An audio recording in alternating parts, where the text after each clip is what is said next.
Global conflicts surge, impacting markets and oil prices while gold remains stable. Iran and their proxies picked a bigger fight, unexpectedly firing at the major U.S. Middle Eastern staging base in Jordan and at an LNG export terminal in the Mediterranean Sea just off the Egyptian coast, signaling a further escalation of the Iranian conflict. The U.S. responded in kind, which created turmoil in the oil and financial markets.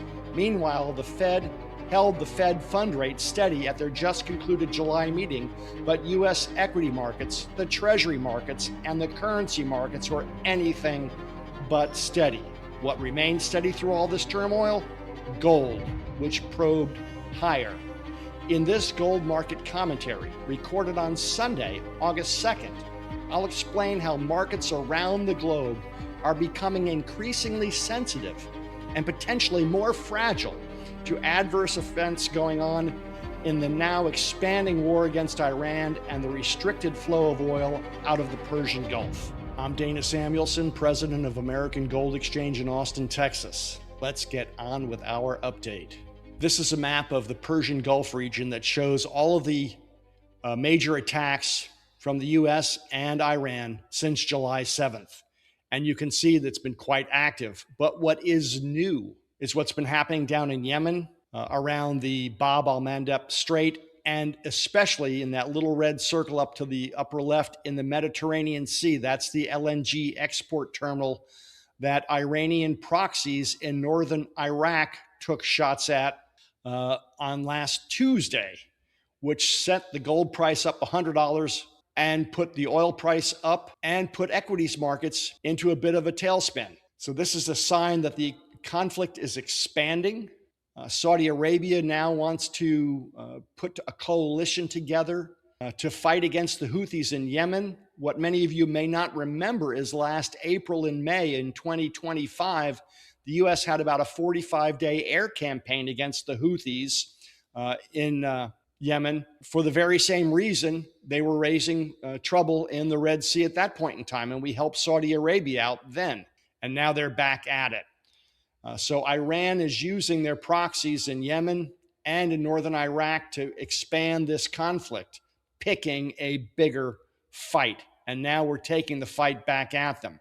Saudi Arabia wants to put a coalition together to protect the Red Sea shipping, which means this conflict is spreading to other nations in the region who've tried to remain as neutral as possible throughout the conflict. It's getting bigger, wider. This is not a good sign. And what's happening? Well, the oil price is responding. This is a chart of Brent crude going back to January 1st. You can see the major volatility that we've seen in the oil price for Brent crude and WTIC out of the US. We peaked at $100.69 per barrel after the U.S. completed their 13-day bombing campaign, and we paused, and now we're punching back up again a bit from about $84 a barrel to a little over $90 a barrel with the renewed fighting that's occurred over this past 3 or 4 days. Now, I've watched and listened as President Trump has repeatedly come out to talk about how we're entering into negotiations, or a truce is at hand, or we're working on the memorandum of understanding, jawboning the markets lower for oil in particular.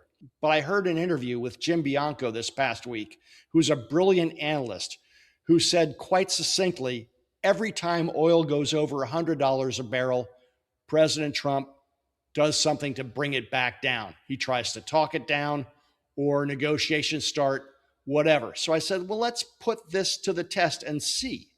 So this is the same chart with all of the military activity labeled. Everything in red is aggression, and everything in green is a lack of aggression or a cease of aggression. And you can see Jim's right. It's like President Trump has a trigger at $100 per barrel.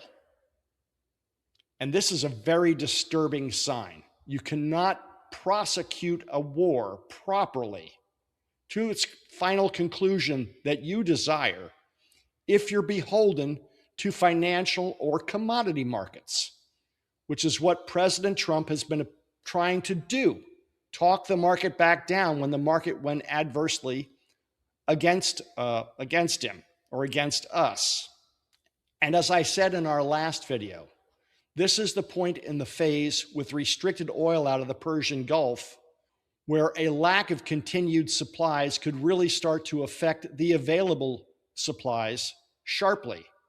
This is where all the analysts said the point in time is in August, where we'll start to hit the bottom of the storage tanks that we do have available after we've used up the available shock absorber that was available in the marketplace.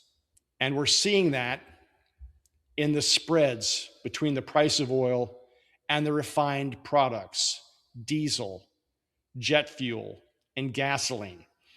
In January, the spread between the price of a barrel of oil at about $60 and diesel, jet fuel, and gasoline was about $30 per barrel at $90 per barrel for all three of those, give or take a couple bucks.